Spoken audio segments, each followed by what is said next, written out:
वृक्ष के नीचे महामृत्युंजय मंत्र का जाप जो शुक्रवार की शुक्रवार घी का दिया लगा कर करता है, उसके रोग बाबा देवाधिदेव महादेव समाप्त करते चले जाते हैं। ये संजीवनी मंत्र शुक्रवार के दिन भगवान शंकर को शुक्र को दिया था, इसलिए उसकी प्रधान। आपको मालूम पड़ गया कि शरीर में मुझे ये रोग हो गया है, मुझे शुगर हो गया है, मुझे बीपी हो गया है, मेरा ब्लड प्रेशर ऊंचा नीचा रह रहा है, कोई भयंकर रोग, मेरे रिश्तेदार को कोई कैंसर जैसा रोग हो गया, किसी को कोई थायराइड हो गया, किसी को कोई किडनी और लीवर में सूजन हो गई, किसी को कहीं किडनी और लीवर में तकलीफ हो गई। तो शिव महापुराण की कथा कहती है, नवग्रह शिव महापुराण की कथा कहती है कि बेलपत्री के वृक्ष के नीचे महामृत्युंजय मंत्र का जाप जो शुक्रवार की शुक्रवार घी का दिया लगा कर करता है, उसके रोग बाबा देवाधिदेव महादेव समाप्त करते चले जाते हैं।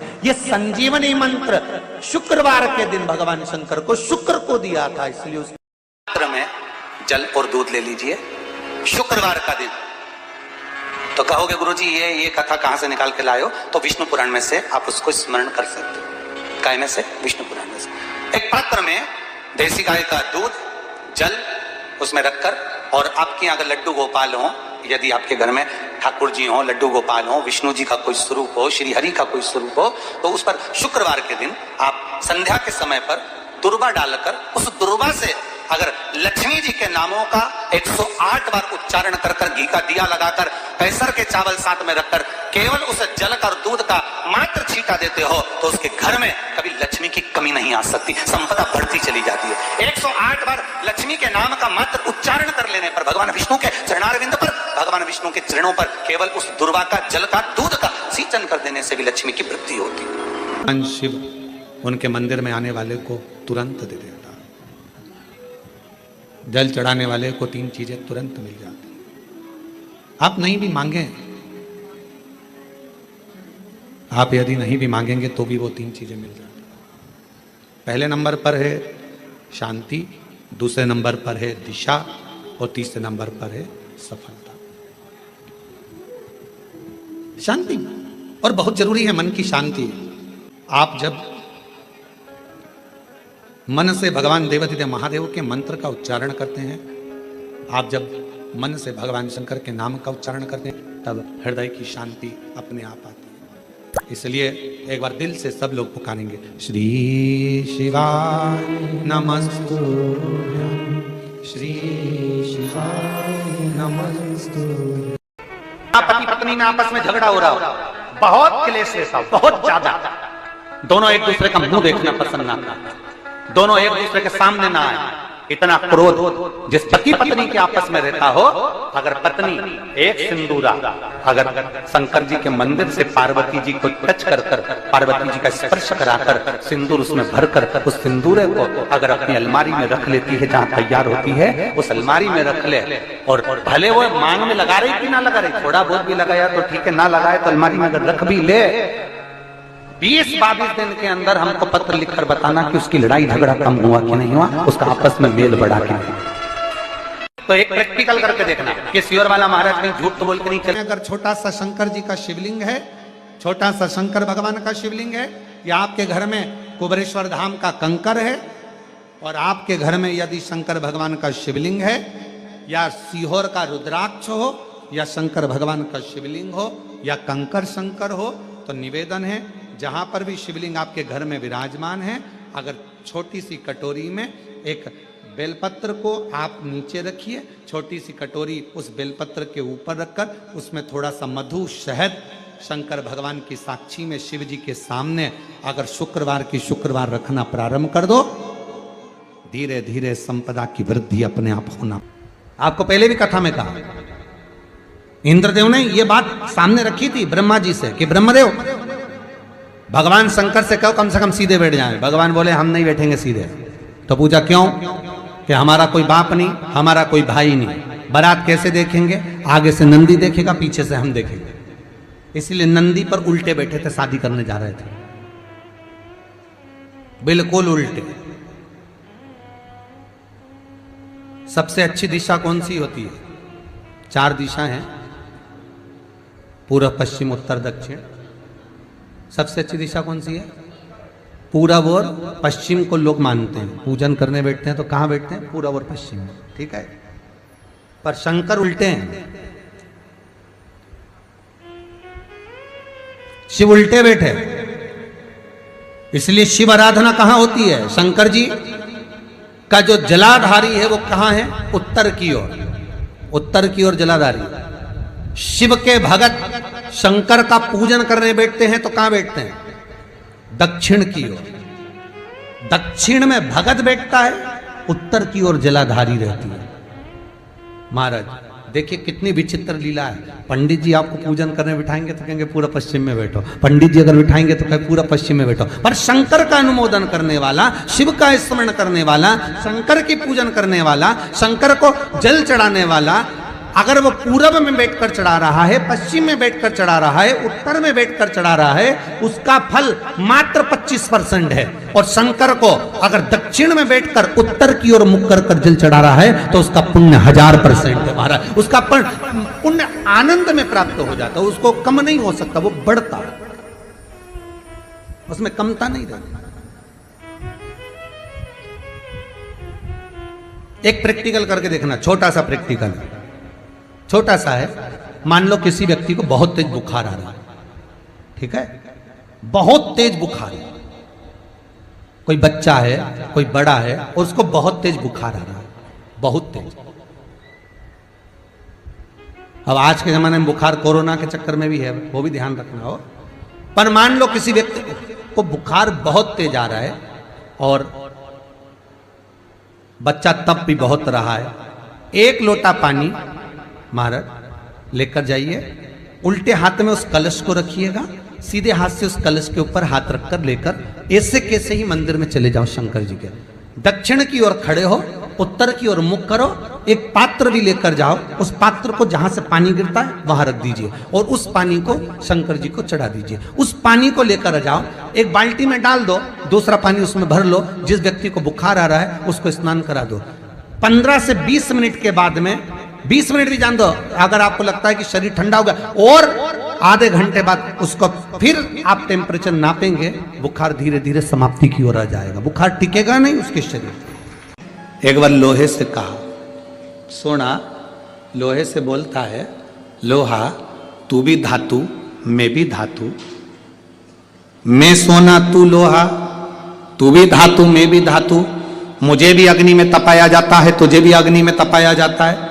सोना कहता है मुझे भी तपाकर कुछ बनाया जाता है, तुझे भी तपाकर कुछ बनाया जाता है। सोना लोहे से कहता है कि मुझे भी अग्नि में तपाया गया, तुझे भी अग्नि में तपाया गया, मैं भी धातु तू भी धातु, तुझे भी तपाया मुझे भी तपाया, तुझे भी कूटा मुझे भी कूटा। सोने ने लोहे से पूछा, पर एक बात बता रहे लोहा, मैं सोना जब कुटता हूं तो मैं आवाज नहीं करता, तू लोहा जब कुटता है तो आवाज क्यों करता? मैं कुटता हूं तो आवाज नहीं करता। सोना करा मेरी आवाज नहीं निकलती, सुनार की दुकान के सामने से निकलना, सोने को कूटा जाता है तो उसमें आवाज नहीं आती। लोहार की दुकान के सामने से निकलना, लोहे को कूटा जाता है तो उसमें से आवाज आती है। सोने ने लोहे से पूछा कि मैं धातु तू धातु, मैं पीला तू काला, मुझे भी तपाया तुझे भी तपाया, अग्नि में मुझे भी डाला तुझे भी डाला, मुझे भी कूटा तुझे भी कूटा, मैं कुटा आवाज नहीं आई, पर लोहा तू कुटा तुझ में आवाज क्यों आई? तब लोहे ने कहा, सुन सोने, तुझे जो मार रहा है वो लोहे का हथौड़ा है, मुझे जो मार रहा है वो लोहे का हथौड़ा है।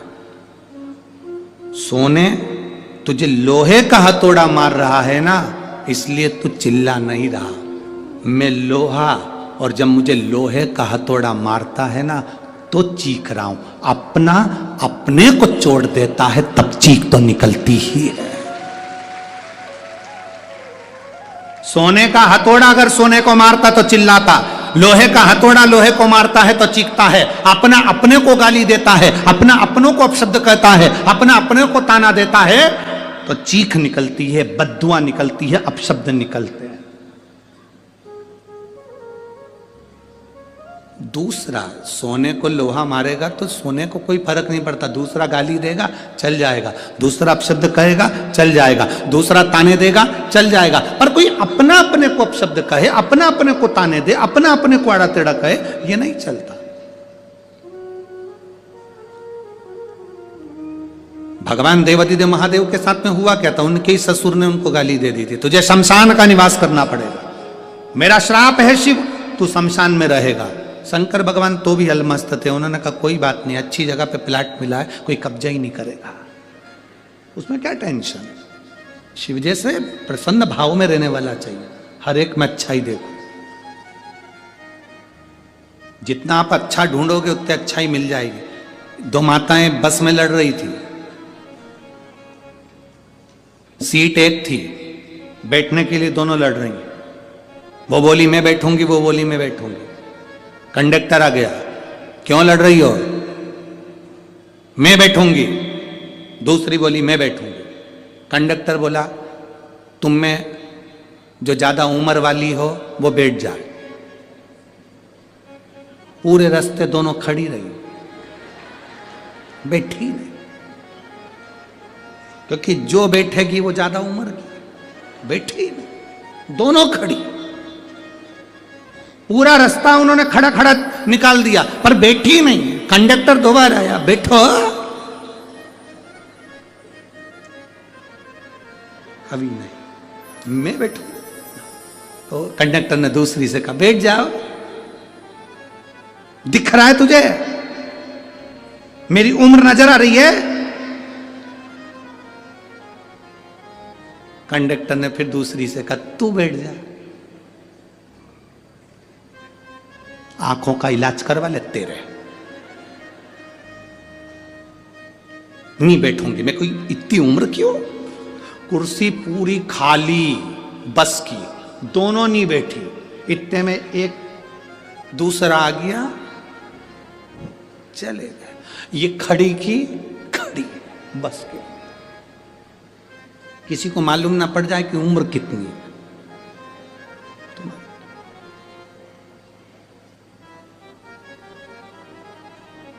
शिव जी को गाली देने वाला कोई दूसरा नहीं था, भगवान शंकर को गाली देने वाले उनके ससुर ही थे। तुम्हारे ऊपर उंगली उठाने वाला कोई दूसरा नहीं होगा, तुम्हारे अपने ही होंगे।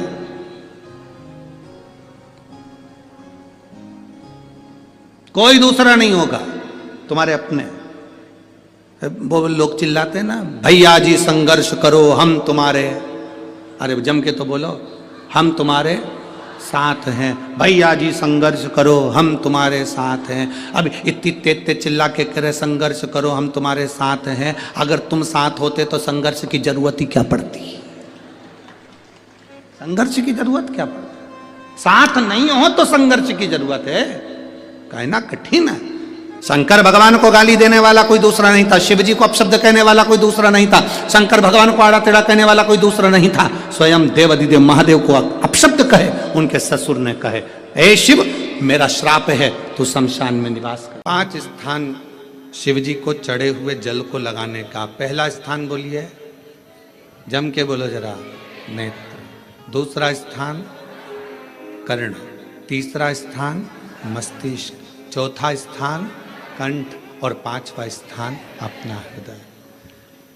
मात्र ये 5 स्थान शिव जी के चढ़े हुए जल को आप अगर लगा लेते हो तो तुम्हारे ऊपर किसी ग्रह, चाहे शनि हो, चाहे राहु हो, चाहे केतु हो, चाहे मंगल हो, कोई ग्रह आप पर भारी नहीं रह सकता। ये 5 स्थान मेरे देवादिदेव महादेव की अविरल भक्ति के लिए, निर्मल शुद्धि के लिए है। नेत्रों पर जल लगाने से मतलब है कि जब भी मैं दर्शन करूं तो मेरे देवादिदेव महादेव का करूं, शिव जी।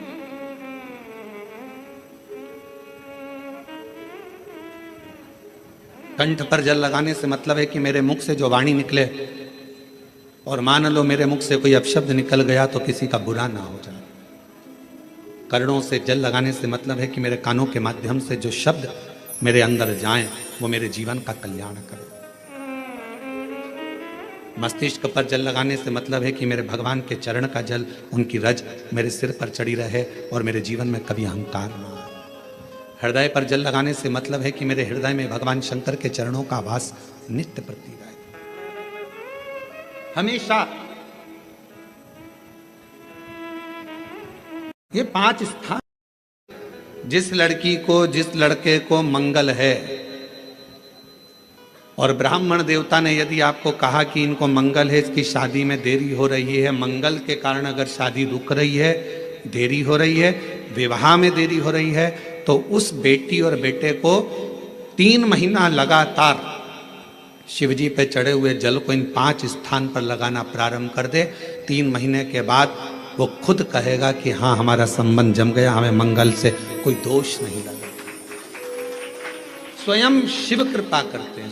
फूल को धोया कभी नहीं जाता, जैसे ही डाली पे से फूल टूट के आया तुम भगवान को चढ़ाओ, पर फूल को घर में लाने के बाद तुम धोगे, पानी छीट कर साफ करोगे और फिर भगवान को चढ़ाओगे, तो समझ लेना फूल भगवान स्वीकार नहीं करें।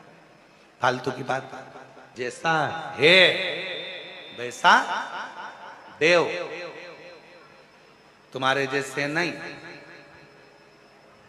नहाए तो खूब साबुन से मल मल कर, और मालूम पड़े मन रह गया बेकार, और सोचो कि भगवान कर ले स्वीकार, ये कभी नहीं हो सकता।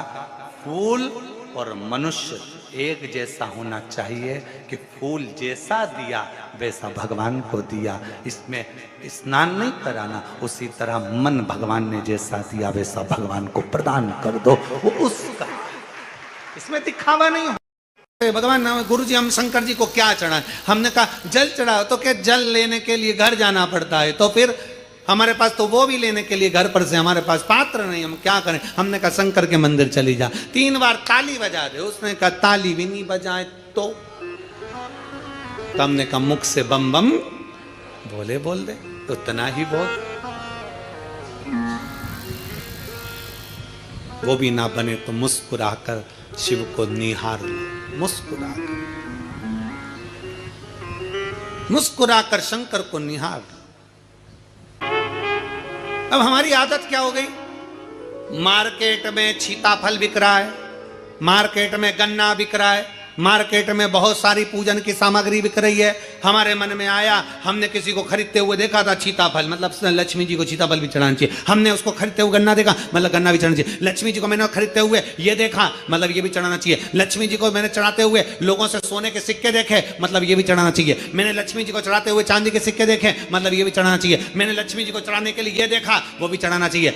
घर में सामर्थ्यता नहीं है और कर जाकर कर तुम सामान लेकर माता लक्ष्मी को चढ़ाओ, लक्ष्मी जी कभी प्रसन्न नहीं होगी। लक्ष्मी कहती है कि तेरे दिल से तू मुझे जैसा रिझा सकता है वैसे रिझाना। अगर तू केवल दीप लगा देगा ना, उतने में मैं भी खुश हो जाऊंगी और तेरा भंडार भर कर चली जा। बहन भाई को तिलक करती है, माथे पर तिलक लगाने के बाद में चावल लगाती कि नहीं लगाती? बोलो, जम के बोलो जरा। लगाती है? बोलते जाओ जरा। लगाती है, ठीक है। मंदिर में आप पूजन कर रहे हो, घर में कोई अनुष्ठान कर रहे हो, पंडित जी तुम्हारे मस्तक पर तिलक करते हैं तो चावल लगाते कि नहीं लगाते? बोलो बोलो, जम के बोलो। लगाते हैं। तुम्हारे घर में शादी ब्याह होता है तो तिलक करा जाता है तो चावल लगाया जाता कि नहीं लगाया जाता? लगाया जाता है। सब समय पर चावल, मस्तक पर कंकु का तिलक, चंदन का तिलक, जो भी तिलक तुम्हारे मस्तक पर लगा है, कोई अगर लगाएगा शुभ कार्य में तो चावल जरूर लगाएगा। बस एक कार्य ऐसा होता है जिस समय पर मस्तक पर तिलक करा जाता है पर चावल नहीं लगाया जाता।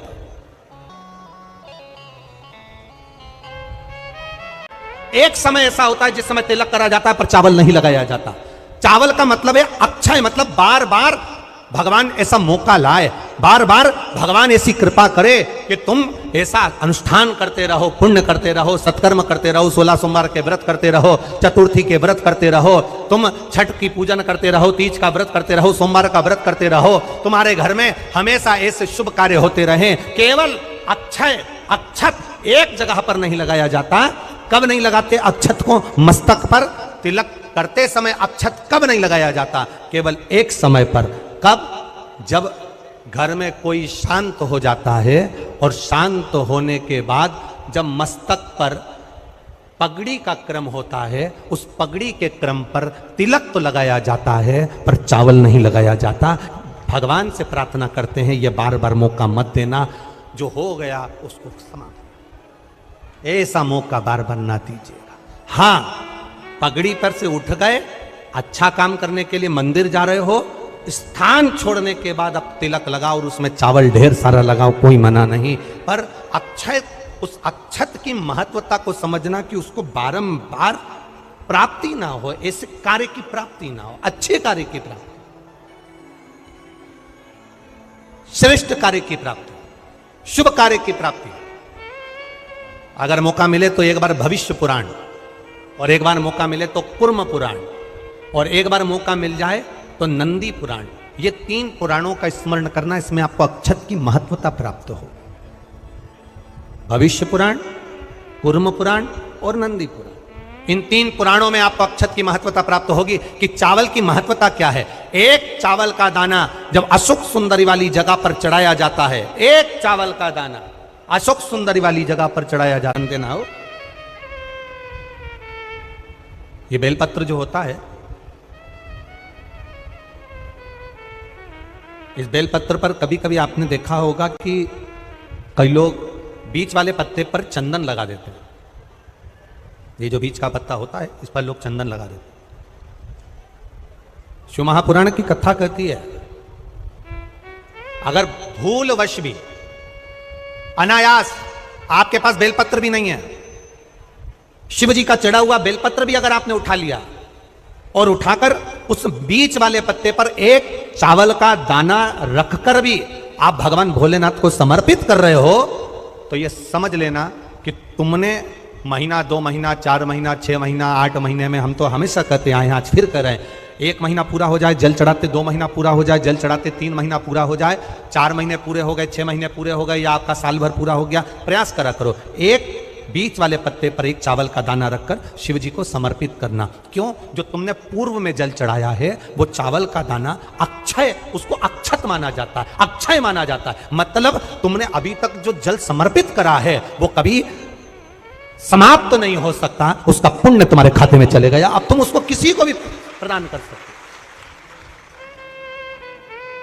जब व्यक्ति के मन में अहंकार आ जाता है, जब व्यक्ति के मन में अभिमत्ता आ जाती है, थोड़ा सा अभिमान आ जाता है, तो वो भगवान से दूर हो जाता है। 3 चीजें भगवान से दूर कर देती है। पहले नंबर पर व्यक्ति के भीतर का अहंकार, दूसरे नंबर का हमारे भीतर की ज्यादा कामना,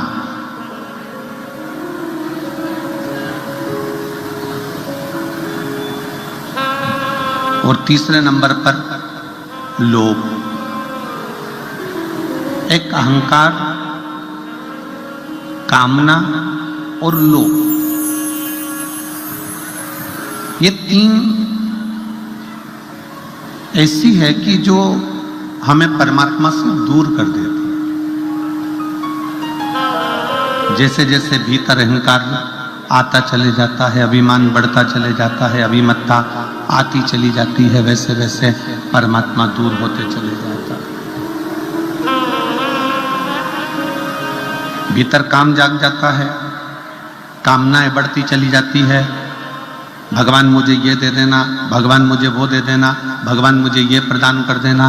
और मान लो भगवान ने यदि तुमको वो नहीं दिया तो तुम्हारे भीतर निराशा उत्पन्न हो जाती है और तुम भगवान से दूर हो जाते हो।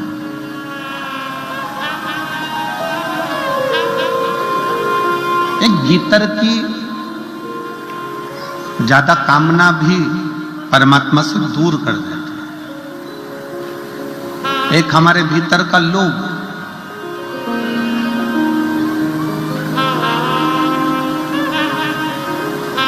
ऐसा नहीं है कि भगवान ने किसी को कुछ नहीं दिया। शिव महापुराण की कथा कहती है, भगवान शंकर का चरित्र कहता है, शिव महापुराण की कथा कहती है कि पृथ्वी पर जब मनुष्य जन्म लेता है, पृथ्वी पर जब मानव जन्म ले रहा होता है, तब मेरे विश्वनाथ उसके ललाट पर ये लिखकर भेज देते हैं कि तू जितनी मेहनत करेगा उतना तुझे फल प्राप्त होता चले जाएगा। तू जितनी मेहनत कर,